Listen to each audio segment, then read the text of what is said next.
Anti-China activist Nathan Law has been suspended from activities of the Washington-based Hong Kong Democracy Council. A woman made allegations of sexual assault, which he denies. But the pro-US group banned him from meetings of the council and all events they organise. Details coming up.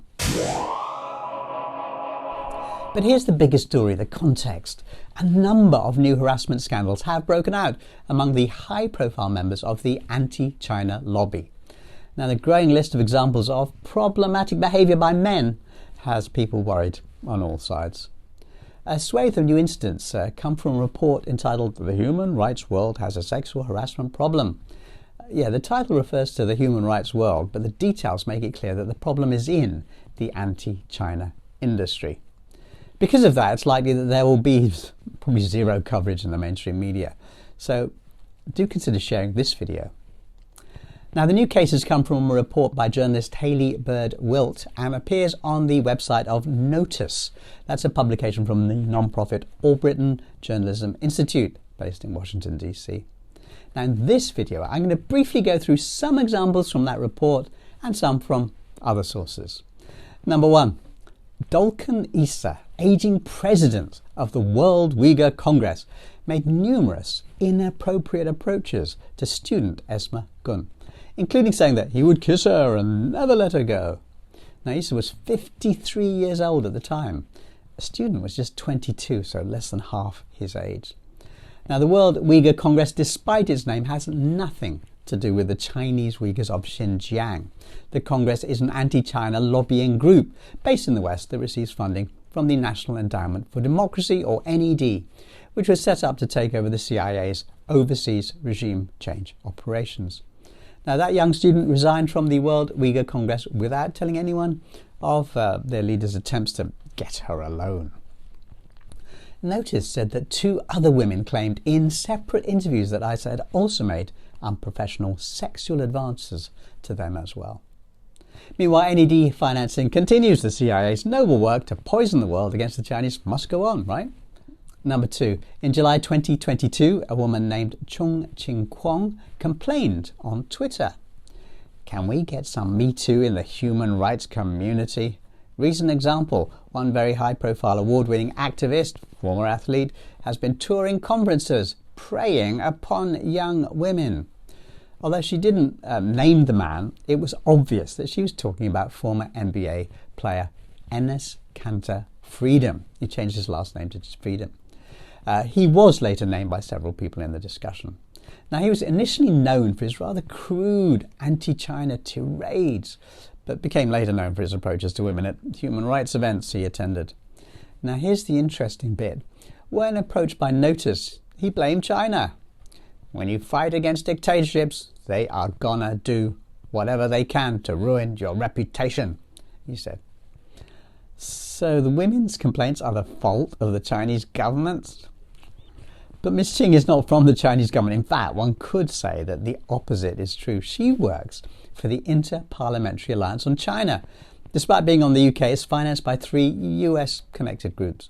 The NED, which is the CIA-founded group I mentioned earlier, and two other US-allied groups, one from the US and one based in Taiwan. Notus said an investigation into the athlete has been launched. Number three, let's talk about Simon Chang. Yes, him. Now, Chang received global news coverage for his torrid claims that he was abducted to a horrific secret torture centre alongside other innocent Hong Kong citizens in mainland China. The BBC went to town on the story, but it looks like it never happened. No evidence of such a torture centre was ever found. No Hong Kong citizens were discovered to be missing. And it quickly became clear that the story had been made up. The real tale then emerged. Security videos circulated showing that Chang was actually detained for being an over-enthusiastic sex tourist. He didn't even deny it. I mean, he couldn't really, since he was clearly visible in the videos.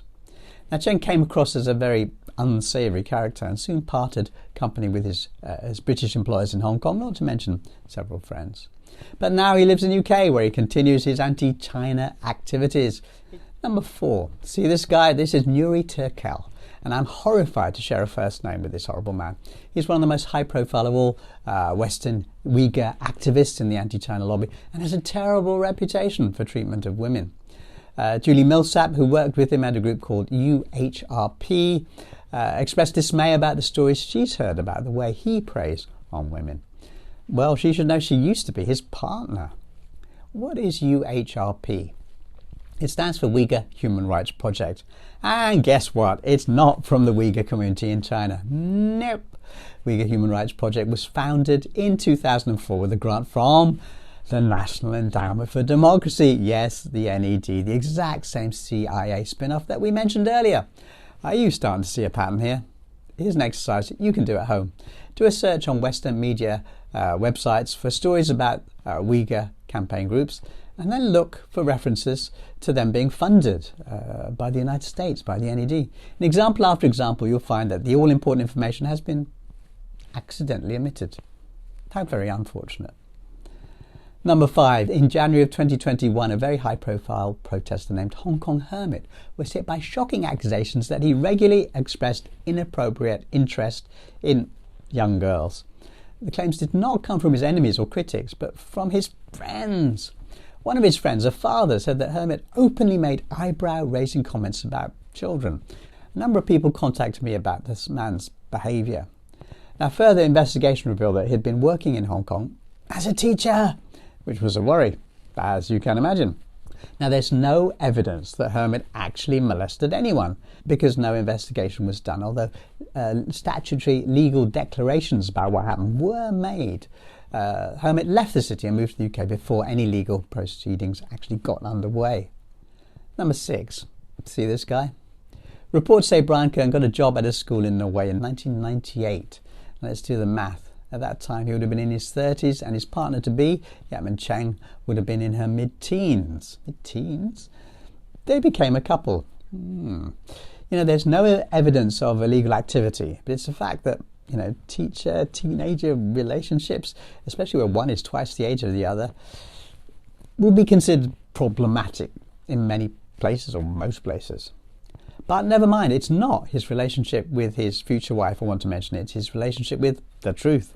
He perpetrated a yellow-faced scam by pretending to be a locally born Hong Kong Chinese and begged the world to sanction his community. This made him a huge favourite with the Western media, who would love to quote him. When the hoax was revealed, not one Western media outlet printed a correction. Mr. and Mrs. Kern left Hong Kong and moved to the US, and Mrs. Kern's been doing anti-China work for Human Rights Watch. And yes, she does it under a fake name. That's the Kern family style, right? Number 7. The Brian Kern story will remind readers from mainland China of the tale of Ma Te. A young female photographer called Ma Te made a splash in that country and even won prize nominations for works like this one in 2019. A selling point was this brave young female Chinese photographer was struggling against the heavy-handed government of her country. But Chinese media dug up some facts. They revealed that the photographer was really a white German guy named Matthias, who was in his 40s. He published the same photo in 2008, 11 years earlier, but that time in his own name. The Chinese media investigated further, and there was much discomfort expressed about his relationship with the truth and with the young Chinese girls he used as models, according to several write-ups. Number 8. Nathan Law, the anti-China activist, has been suspended from participation in meetings of the Hong Kong Democracy Council and all events they organise. In 2023, a woman told friends Law had sexually assaulted her, Notus reported. Now, the Hong Kong Democracy Council, despite its name, isn't from Hong Kong. In September 2019, the CIA's National Endowment for Democracy, yes, them again, decided to recycle their anti-China activists in Hong Kong as the board of directors of a Washington-based group, which they called the Hong Kong Democracy Council. Now, this group works tirelessly to hurt Hong Kong people and this community. Law has denied the charges. Up to the time of writing, there are apparently no details or judgment about the case, although the allegations are apparently strong enough to be taken seriously. Since last summer, the board of directors of HKDC has suspended Nathan Law from participation in our meetings and events. HKDC board chair Brian Leung told Notus in a statement, this suspension serves as a precautionary measure until the board determines appropriate actions to address concerns arising from the allegations against him. Now, people who follow the news can see that Mr. Law has kind of dropped out of visibility recently. Now you know why. Number 9. Wang Dan was involved in the Tiananmen Square protests in 1989 and has been a big voice in the pro-US anti-China community ever since. He's been repeatedly accused of sexual assault against men, including by a teenager who said he was attacked in a hotel room. Here's a report from DW, which is a German news service. Wang Dan often invited young men as companions on overseas trips, with his assistant arranging for shared accommodation. His fondness for being accompanied by young men at social gatherings and subsequent inappropriate physical advances mirror the accounts of, and then several other witnesses are named. The report also says Wang Dan's prominence as a former leader of the Chinese student movement has protected him from greater scrutiny. In other words, he's anti-China, so people don't look too hard.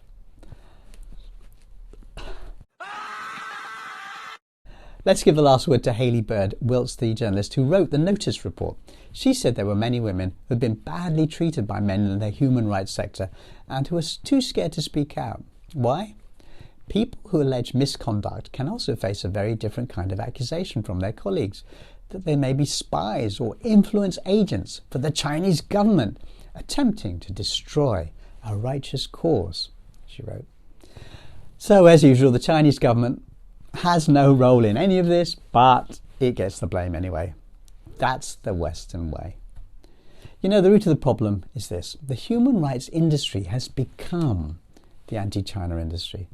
Many leading men seem to see themselves as heroic CIA agents, fighting adversaries of the land of the free. And unfortunately, some of them see themselves as having the right to exploit idealistic women lower down the ladder. Things have got to change. First, the world needs to hear the truth, right? Second, the world needs to ditch the CIA. It has too much power. And most important of all, the world needs to respect women. Peace.